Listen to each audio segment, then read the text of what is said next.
Bom dia, pessoal, tudo bem? O professor aqui vai estar nos estúdios Orelha Seca Pictures, no improviso, para fazer essa videoaula para vocês sobre o nosso conteúdo do mês de outubro do quarto trimestre, expressionismo, pessoal, ou a arte do expressionismo.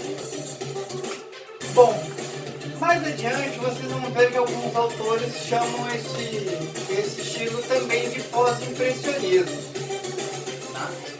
Chegamos, após estudarmos alguns movimentos clássicos da arte, como neoclassicismo, romantismo, realismo, no primeiro e segundo bimestre, começamos a entrar em alguns estilos que começaram a influenciar no surgimento da arte moderna, como o impressionismo e o pós-impressionismo.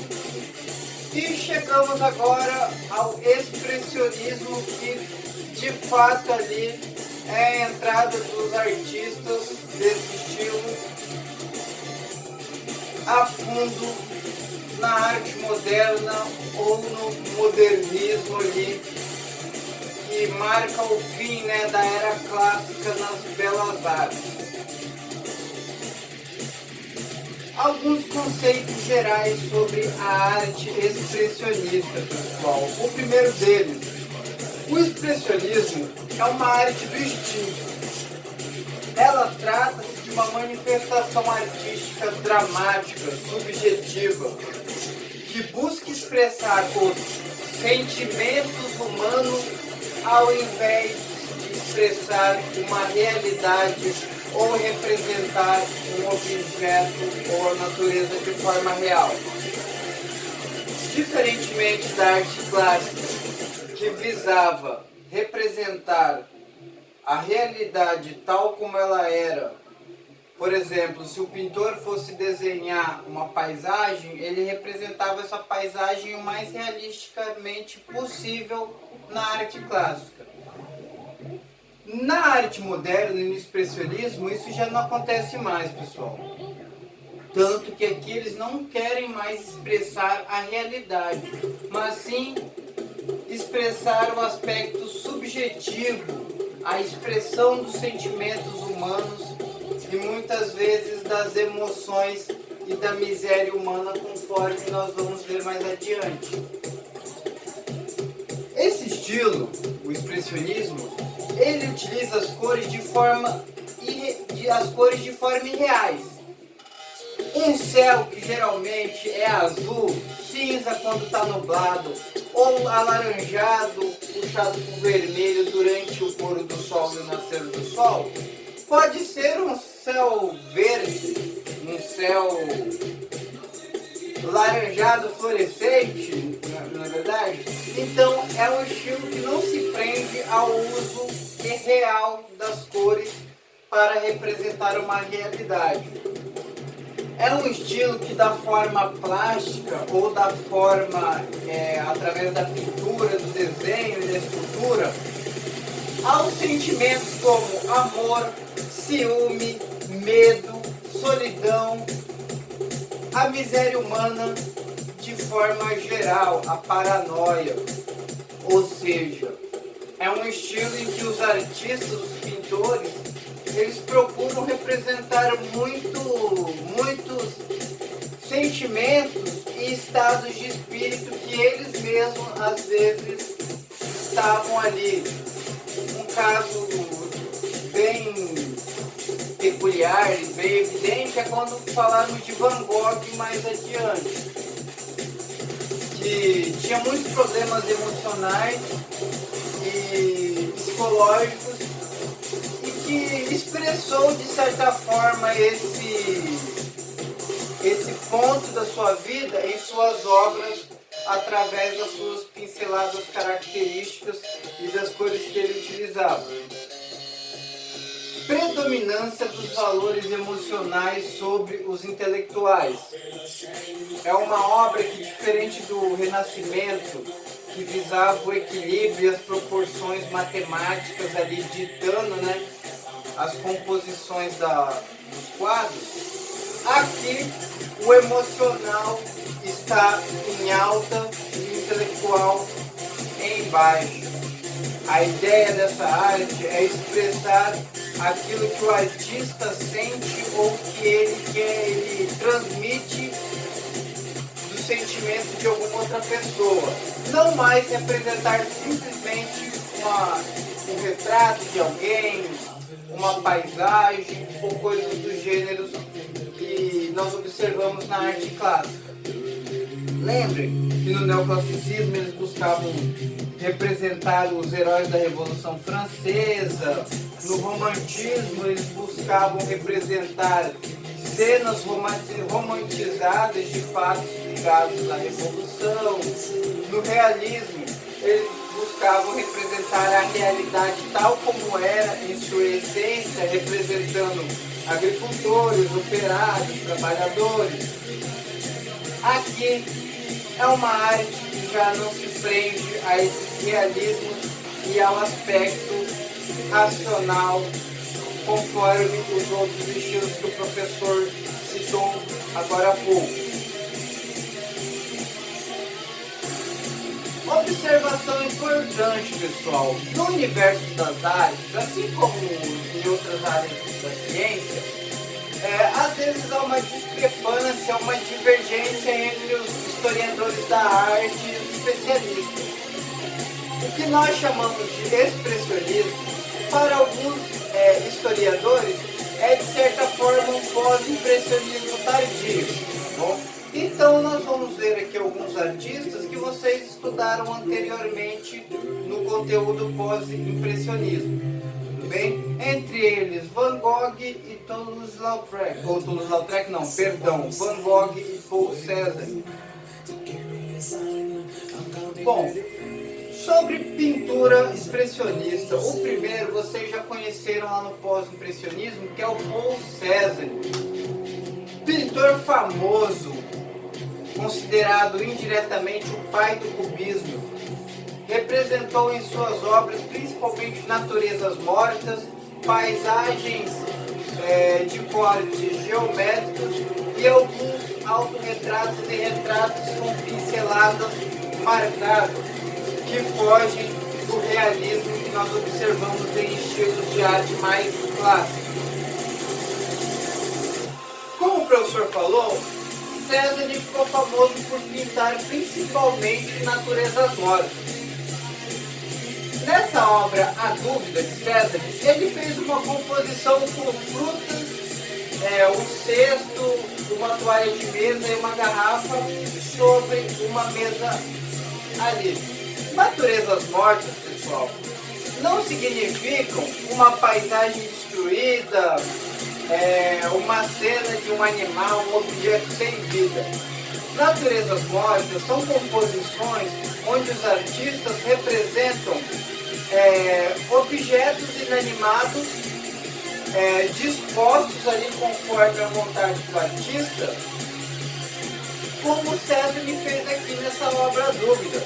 Ele pegou ali um cesto de frutas, com algumas frutas, distribuiu algumas frutas em cima da toalha e da mesa ali, colocou uma garrafa, um prato ali com um objeto que não dá para identificar, e essa composição de objetos inanimados ele reproduziu nessa obra A Dúvida.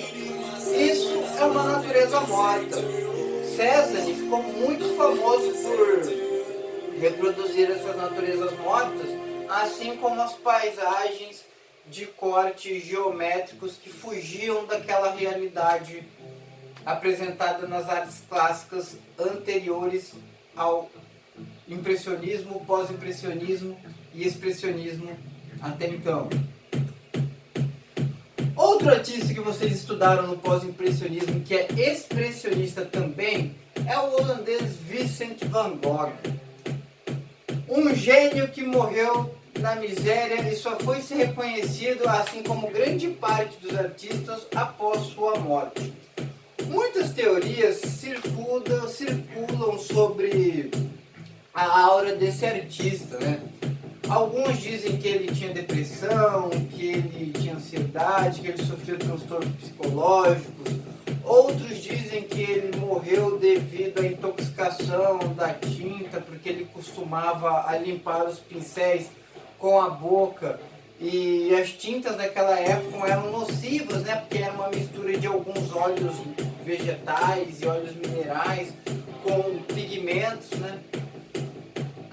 Então, muitos mistérios circulam aí em torno da aura e da história desse gênio holandês pós-impressionista e expressionista também.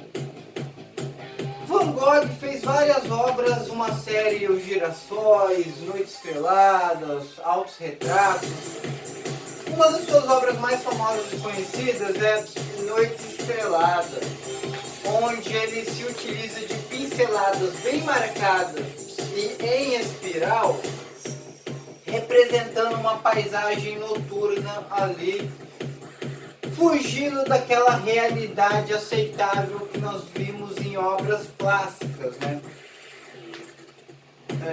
Van Gogh, ele gostava muito de utilizar essas cores amarelo, azul, variações de azul para dar um contraste, uma harmonia bem bacana, que nós chamamos de harmonia de contraste, que é uma harmonia entre cores quentes e cores frias.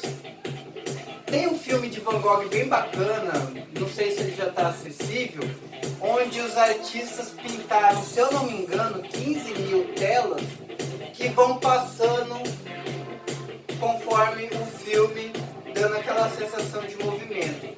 Super recomendo assistir, é um filme bem bacana porque envolve criatividade, arte e a história de uns gênios, dos gigantes da pintura que influenciou em muito toda a arte moderna a partir ali do pós-impressionismo e do expressionismo. O terceiro pintor que nós vamos estudar e trabalhar esse mês é o norueguês Edvard Munch. Esse rapaz aí, esse senhor aí que tá parecendo o Al Capone, mas ele não é mafioso não, viu pessoal? Ele é um pintor norueguês, estiloso, e que deu forma plástica às emoções como medo, ansiedade, angústia, através das suas pinceladas também bem marcadas e utilizando as cores de forma aleatória, não condizente com a realidade aceitável ali que nós vimos nas artes clássicas. Aqui temos duas de suas principais obras, O Grito, que vocês já devem ter visto aí nos Googles e nas redes sociais da vida, e Ansiedade. Podemos perceber que além das pinceladas marcadas, ele também utilizava as cores de forma ali aleatória, fugindo da realidade. Na sua obra O Grito, nós percebemos a figura ali masculina numa ponte com uma paisagem de fundo, com uma cara de angústia, de medo, como se estivesse manifestando sua dor através de um grito nessa paisagem.